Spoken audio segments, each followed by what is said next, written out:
ভালোই আছি ভারত মাতার মুখে। ডক্টর শ্যামাপ্রসাদ মুখোপাধ্যায় না থাকলে জ্বলে পুড়ে মরতে হতো পাকিস্তানে থেকে।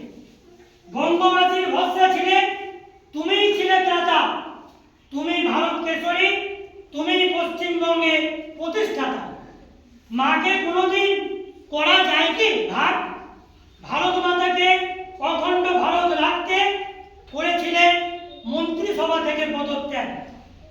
এক দেশ, এক বিধান, এক নিশান চেয়েছিলেন, তাই 370 ধারা বিরোধিতা করে কাশ্মীরে গিয়েছিলেন। সেখানে গিয়ে গ্রেপ্তার হয়ে